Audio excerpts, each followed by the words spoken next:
ప్రస్తుతం మనము POCSO case బాధితురాలు ఎవరైతే ఉన్నారో ఆ పాప వాళ్ళ అక్కే ఉన్నారు. తను హ్యాండిక్యాప్డ్ అని కూడా తెలిసింది కదా. ఇగో సిచ్యువేషన్ మీకు చూపిస్తాను.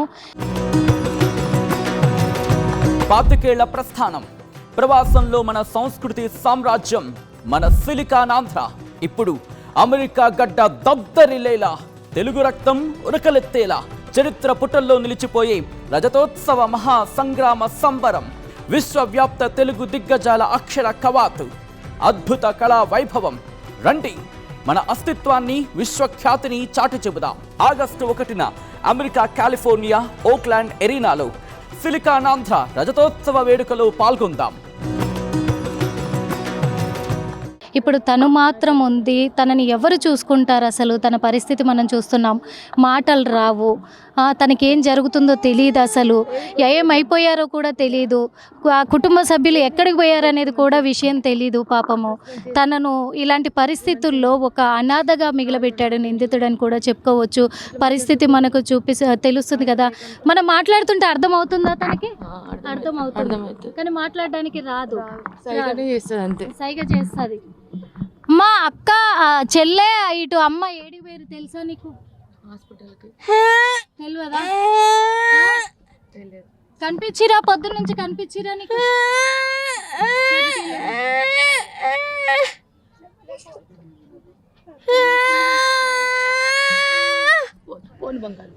చూసాం కదా పాపము ఎలా ఉంది తన పరిస్థితి అనేది కూడా తెలుస్తుంది. పాపము ఆ పాప పరిస్థితి ఇప్పుడు ఆ పాపను ఎవరు చూసుకుంటారు అనే విధంగా కూడా ఇదైపోయింది. అసలు ఇలాంటి పరిస్థితుల్లో ఇప్పుడు ఆ పాపను ఎవరు చూసుకోవాలి? ఎవరు అసలు తనకు అండగా నిలబడతారు? ఎవరైనా కానీ చుట్టాలు వచ్చి చూసిపోయేంత వరకే. కానీ ఇప్పుడు కన్న తల్లి దూరం అయింది, తోడబుట్టిన అక్క దూరం అయిపోయింది, చెల్లి.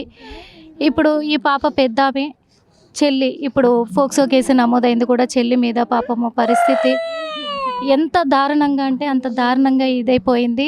ఆ పాపకు మాటలు రావు, మనం చెప్పేది మాత్రమే అర్థం అవుతుంది. అర్థం చేసుకొని ఏం చెప్పలేని పరిస్థితుల్లో తను ఎంత రోధిస్తుంది చూడు. అసలు పరిస్థితి వాళ్ళు కనిపించలేదు అనేది అసలు. అమ్మ మీరేమవుతారు? అత్త. అత్త అవుతారు. ఎంతమంది వీళ్ళిద్దరే? ఇద్దరే. అన్న కానీ తమ్ముడు ఎవరు లేరు. ఇప్పుడు వీళ్ళ నాన్నను కూడా తనే హతమార్చానని ధైర్యంగా బెదిరించాడంట. అవును, అదే ఇప్పుడే రీసెంట్గా తెలిసింది. అది మాకు ఆ రోజే డౌట్ వచ్చింది, కానీ ఎందుకు చేస్తాడులే అని అనుకున్నాం, కానీ ఇంతవరకు వస్తుందని అనుకోలేదు సార్. మేనత్తనా? అంటే వాళ్ళ నాన్న మీ అన్న? మా అన్న వదిన. ఎన్ని సంవత్సరాలు అవుతుంది మీ అన్న? 1 ఇయరే. 1 ఇయరే అవుతుంది ఇప్పుడు. అంటే తను చేసి కరెంట్ షాక్ తో ఇదయ్యాడని క్రియేట్ హార్ట్ అటాక్ వచ్చిందని చెప్పేసి చేసిండు. అట్లాగా క్రియేట్ చేశాడు వాడే.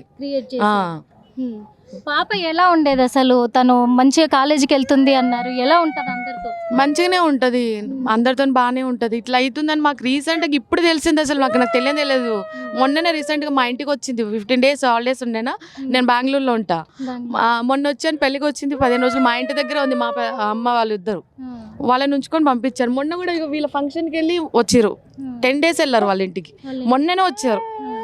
పాపకు ఎట్లా అసలు? తనకు తినిపియాల్సిందేనా? తినిపియాల్సింది, మనం గుర్తు చేసుకొని తినిపియాల్సిందే. తనంతలో తను అడగదు, అస్సలు అడగదు. వాళ్ళమ్మ నానమ్మని ఏది రాదు, జరుగుతుంది అంతే. అంతే ఇంకా అంతే. మొత్తం ఇంకేం ఆమెకు వాష్రూమ్ వచ్చినా తెలియదు, వీళ్ళే చూసుకోవాలి. ఇలాంటి పరిస్థితుల్లో ఈమెను వదిలేసిపోయింది, ఏం చేయాలి చెప్పు? ఇలాంటి క్రూర మృగం లాగా ప్రవర్తించినటువంటి అస్సలు బతకనియద్దు. నడి రోడ్లో చంపేసాలి వాడిని, మాత్రం అస్సలు బతకనియద్దు. మా కళ్ళ ముంగనే చంపాలి వాడిని. మాకు అప్పటి వరకు అది కాదు. ఇంత ఈ పిల్లని ఎవరు చూసుకుంటారండి? చూస్తున్నాం పరిస్థితి ఎలా ఉంది అని చెప్పేసి కూడా. పాపము ఆ ఫ్యామిలీ దూరం అయిపోయి, తండ్రి సంవత్సరం అవుతుంది దూరం అయ్యి, ఇటు తల్లి కూడా దూరమైంది, చెల్లి దూరమైంది. తన పరిస్థితి తనకు తెలియదు. తను వాష్రూమ్ వెళ్తున్న విషయం కూడా తనకు తెలియదు. నడవడానికి రాదు, ఆకలేస్తే అన్నమని అడగలేదు. వాళ్ళే గమనించుకొని పెట్టుకోవాలి ఆ పాపకి. కానీ ఇప్పుడు ఎవరు చూస్తారు? ఎక్కడ ఎవరికి అప్ప చెప్పినా ఎవరు చూసుకోలేరు. కానీ న్యాయం జరగాలి అని అంటే మాత్రం ఏం చెయ్యాలి? పోలీసులు ఎందుకు ఇంత నిర్లక్ష్యం వహించారు? మొదటి నుంచి కూడా కుటుంబ సభ్యులు గొంతు ఎత్తి గొంతు చించుకొని వాళ్ళు మాకు బెదిరింపు చేస్తున్నాడు, ఈయన వల్ల మాకు ప్రాణహాని ఉంది అని అంతగా సంవత్సరంన్నర నుంచి వాళ్ళు వేడుకుంటుంటే ఇక్కడ సిఐ కానీ ఎస్ఐ కానీ వీళ్ళు ఏం చేసినట్టు? ఎందుకు ఇంత నిర్లక్ష్యం వహించారు? తనకు నిందితుడికి సపోర్ట్ చేయడం ఏంటి? ఇక్కడ 6 బలైపోయారు. అందులో ఇప్పుడు మెయిన్గా ఇక్కడ చూస్తున్నాం ఆ పాప పరిస్థితి ఎంత ఘోరంగా ఉంది. ఆ పాప పరిస్థితి ఇప్పుడు ఎవరు బాధ్యులు? పోలీసుల బాధ్యులు, గవర్నమెంట్ బాధ్యులు. మహా అయితే ఓ 10 రూపాయలు ఇస్తారు, దగ్గరుండి చూసుకోలేరు కదా. ఇంత కిరాతకానికి ఒడిగట్టే ఇలాంటి నిందితునికి పోలీసులు ఎందుకు సపోర్ట్ చేశారు? ఇది ప్రశ్నార్థకంగా మారుతుంది ఇక్కడ. ఎందుకంటే తను ఇప్పుడు భార్య దగ్గర కూడా ఉండట్లేదు, తను తల్లిదండ్రుల దగ్గర ఉంటున్నాడు అని తెలుస్తుంది. భార్య పిల్లల్ని హతమార్చిన తర్వాత కూడా ఫస్ట్ ఫోన్ చేసింది కూడా తన తండ్రికే ఫోన్ చేశాడు. కానీ ఆ తల్లిదండ్రులు కూడా ఇప్పుడు పోలీస్ స్టేషన్లో లేరు, పోలీసుల అదుపులోకి రాలేదు. అంటే ఏంటి అసలు? తన వెనకాల ఇంకేమన్నా బ్యాక్గ్రౌండ్ ఉందా, లేకపోతే అతీత శక్తులు ఉన్నాయా తనని పట్టుకోవడానికి? తనేమన్నా గాల్లో ఎగురుతున్నాడా? పోలీసుల వల్ల ఎందుకు అవ్వట్లేదు? దేనికి పట్టుకోలేకపోతున్నారు నిందితుణ్ణి? అప్పుడు కూడా తనని గాలికి వదిలేశారు అంటే అప్పుడేం జరిగింది? అంటే లంచాలు తీసుకుంటున్నారా నిజంగా? మరి గ్రామస్తులంతా అదే ప్రశ్నిస్తున్నారు కదా, అదే కోరుకుంటున్నారు, అదే అడుగుతున్నారు, అదే ప్రశ్నిస్తున్నారు. ఈరోజు 6 ప్రాణాలను బలి తీసుకున్నవాడు రేపు ఇంకెవరినైనా చేయడానికి గ్యారంటీ ఏంటి? వాళ్ళందరినీ కూడా ఇచ్చేస్తాడు కదా. మరి ఎందుకు పోలీసులు ఇంత నిర్లక్ష్యం వహిస్తున్నారు? జరిగి ఇప్పుడు దాదాపు రాత్రి 11:30 గంటల సమయంలో జరిగితే ఇప్పటి వరకు నిందితుని పట్టుకోలేకపోయారు. తన కార్ని కూడా మేము చేస్తున్నాం అంటున్నారే. అంటే తన దగ్గర ఏదన్నా అతీత శక్తులు ఉండి తను ఎవ్వరికి తెలియకుండా మాయమైపోతున్నాడా? ఎక్కడ పట్టుబడకుండా? ఏం జరుగుతుంది అసలు? ఎందుకు ఆ కుటుంబాన్ని దాస్తున్నారు పోలీసులు? కనీసం ఆ కుటుంబ సభ్యులు ఏం చెప్తున్నారు అనేది కూడా పోలీసులు బయటికి చెప్పట్లేదు ఇప్పటి వరకు. మరి ఇక్కడ డీసీపీ మాట్లాడారు, లోనే నేను చర్యలు చేపడతాను, ఖచ్చితంగా అదుపులోకి తీసుకుంటాను, న్యాయం జరిపిస్తాను అంటున్నారే. కానీ కుటుంబం అంతా దూరం అయిపోయి ఈ పాపకు మాత్రం ఎవ్వరు కూడా ఎటువంటి న్యాయం జరిపించలేరు. ఆ పాపకు భవిష్యత్తే లేకుండా చేశారు. తల్లి ఉన్న రోజులు, ఆ చెల్లి ఉన్న రోజులు కనీసం వాళ్ళు చూసుకునే వాళ్ళు, ఇప్పుడు ఒక అనాథం చేశారు.